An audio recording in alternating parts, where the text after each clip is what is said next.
My cooking ബ്ലോഗ്സിലേക്ക് സ്വാഗതം. അപ്പോൾ നിങ്ങളുടെ chef Shijoy, let's cook with me. അപ്പോൾ നമുക്കിന്ന് തോരമണി, നമ്മുടെ നാട്ടിലൊക്കെ വളരെ സുലഭമായി കിട്ടുന്ന സാധനമാണ് തോരമണി. ചില സ്ഥലങ്ങളിലൊന്നും ഇത് അവൈലബിൾ അല്ല. ചില സ്ഥലങ്ങളിലൊക്കെ ഇത് മണിയോടുകൂടി നമുക്ക് മേടിക്കാൻ കിട്ടും ചില സ്ഥലങ്ങളിൽ. അപ്പോൾ ഇതുകൊണ്ടൊരു നമുക്കൊരു മെഴുക്ക് പുരട്ടിയാണ്, ഒരു മസാലക്കറി. വളരെ എളുപ്പത്തിലൊക്കെ തന്നെയാണ്. നല്ല ചോറിൻ്റെ കൂടെയൊക്കെ നമുക്ക് തോരനൊക്കെ ആയിട്ട് ഉപയോഗിക്കാൻ പറ്റും. വളരെ ഹെൽത്തി ആയിട്ടുള്ള സാധനമാണ്. അപ്പോൾ നമുക്ക് അതിലേക്ക് ചീനച്ചട്ടിയിലേക്ക് വെളിച്ചെണ്ണ ഒഴിച്ച് കടുക് പൊട്ടിയതിന് ശേഷം അതിലേക്ക് സബോള അരിഞ്ഞത്, ഒരു വലിയൊരു സബോളയാണ് അത് പൊടി അരിഞ്ഞ് ചേർത്ത് നന്നായിട്ട് വഴറ്റി കൊടുക്കുന്നുണ്ട്. നമ്മുടെ തോരമണിയിൽ കുറച്ച് കറിവേപ്പിലയും മഞ്ഞൾപ്പൊടി ഉപ്പും ഇട്ടിട്ട് തോരമണി വേവിക്കാൻ വെച്ചിട്ടുണ്ട്. പിന്നെ അതുപോലെ തന്നെ അതിലേക്ക് നമ്മൾ ഉരുളക്കിഴങ്ങും കൂടി ആഡ് ചെയ്യുന്നുണ്ട്.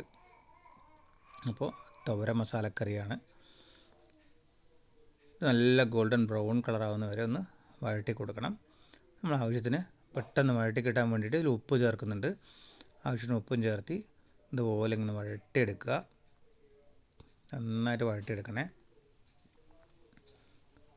നന്നായി വഴറ്റിയെടുത്തതിന് ശേഷം ഇതിലേക്ക് നമ്മൾ അരിഞ്ഞു വെച്ചിട്ട് ഉരുളക്കിഴങ്ങ് ആഡ് ചെയ്യുന്നുണ്ട്. ഉരുളക്കിഴങ്ങ് ഒന്ന് ടോസ്റ്റ് ചെയ്തെടുക്കുക.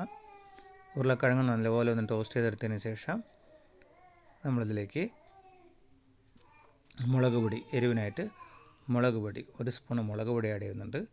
മുളക് പൊടി ഇട്ടിട്ട് ഉരുളക്കിഴങ്ങിനൊക്കെ ഒന്ന് മിക്സ് ചെയ്ത് കൊടുക്കുക. മിക്സ് ചെയ്തിട്ട് ഇതൊന്ന് അടച്ച് വെച്ചൊന്ന് വേവിക്കുക. ആ സമയം നമ്മുടെ വറ്റി വരുന്നുണ്ട്. നമ്മുടെ തോരമണിയത്തെ വെള്ളമൊക്കെ ഒന്ന് വറ്റി വരുന്നുണ്ട്. തോരമണിയൊക്കെ വെന്തോ നോക്കുകയും വെന്തതിന് ശേഷം ഉരുളക്കിഴങ്ങ് തുറന്ന് നോക്കുക.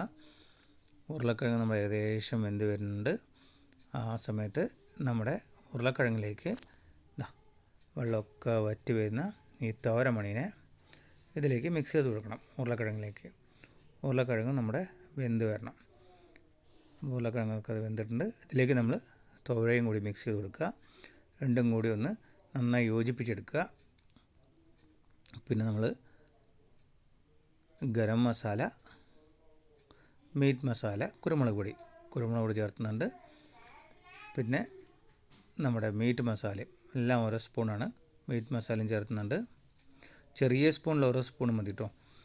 അതൊക്കെ ചേർത്ത് കൊടുക്കുക. എന്നാലേ നമുക്ക് ആ ഒരു മസാല തോരൻ്റെ ആ ഒരു ഫ്ലേവറും കാര്യങ്ങളും. പിന്നെ ഗരം മസാലയും ചേർത്ത് കൊടുത്തു കഴിഞ്ഞാൽ ഒരു അടിപൊളി കിടുക്കാച്ചി തോരൻ മസാല നമ്മൾ ചോറിൻ്റെ കൂടെയൊക്കെ നമുക്ക് അടിപൊളി സാധനമാണ്.